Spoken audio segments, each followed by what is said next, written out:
The Lord will bless you.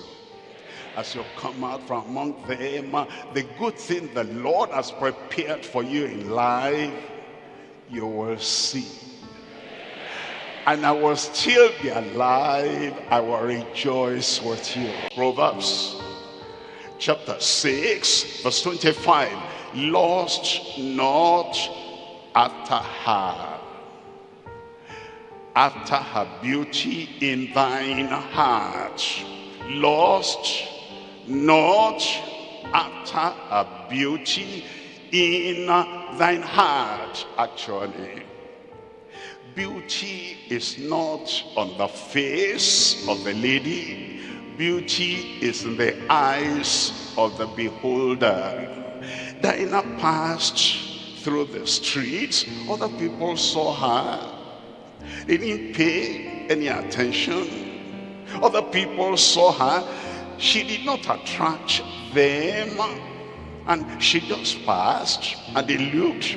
And there was nothing to that. The beauty was in the eyes of the looker, of the beholder. And so you will control yourself. It's not how they look. That doesn't get everybody.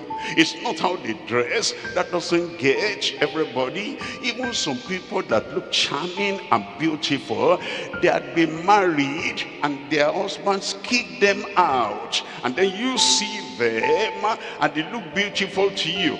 They were not beautiful to the men that kicked them out. Be careful. Control what you see. Lust not after her beauty in thine heart. Neither let her take thee with her high lips. Look at verse 26. It says, for by means of the whorish woman, a man is brought to a piece of lifeless bread. And the adulteress will hunt for the precious life. In verse 27, can a man take fire in his bosom and his clothes not be burnt? In verse 28, can one go upon hot coals and his feet not be burnt? She has cast down many wounded, but she didn't stay with any of them. She brings down that one, abandons him, and then cuts down that one, abandons him. By the same lust in their heart. It says she, this one that just came to town and people are looking here, looking there. She has cast down many wounded, yea, many strong men have been slain by her. Look at verse 27. It says her house is the way to hell, going down to the chambers of death. They will not catch you. I said they will not catch you. There are people who can patiently wait for their hour. They're destructive. They're deceptive. They want to catch, hammer, and shake him, and catch all those people and send them to hell unprepared. But they'll wait patiently. You'll not see them hurrying. They know they'll get you. They know they'll get her. And they wait until the third day. It came to pass on the third day, when they were sore, that two of the sons of Jacob, Simeon and Levi, Dinah's brethren, took each man his sword. That's not what they promised.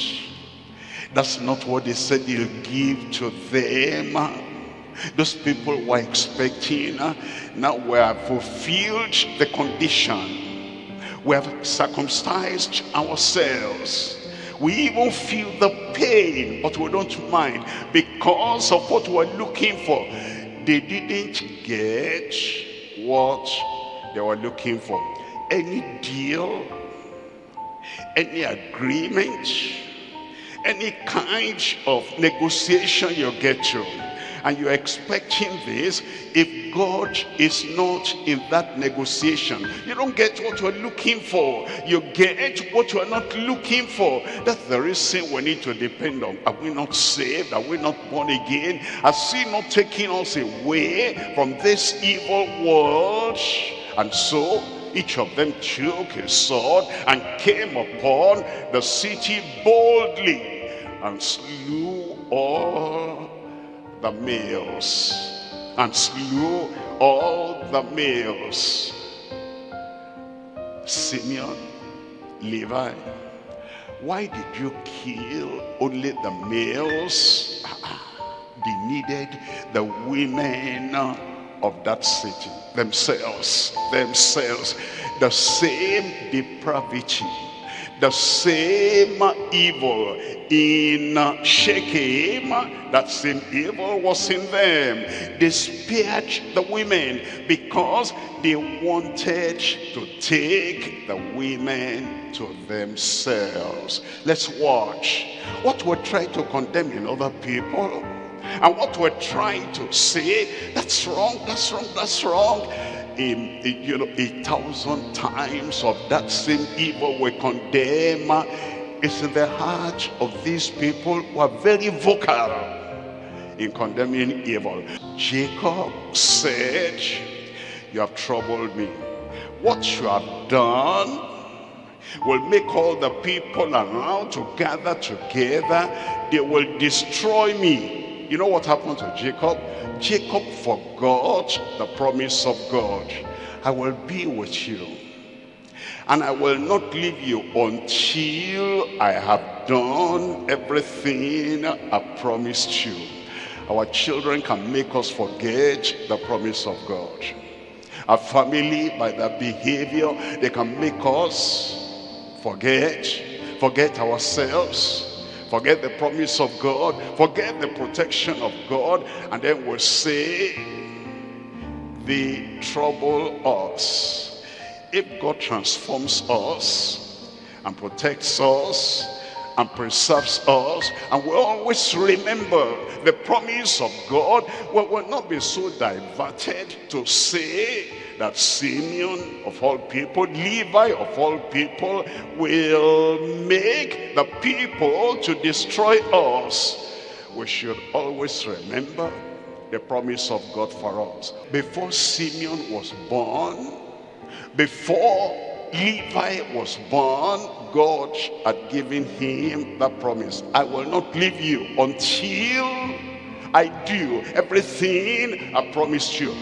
Before Leah got into the life of Jacob, before Rachel came to the life of Jacob, before all these people came to the life of Jacob, the Lord had given him the promise, I will not leave you. The Lord will not leave you.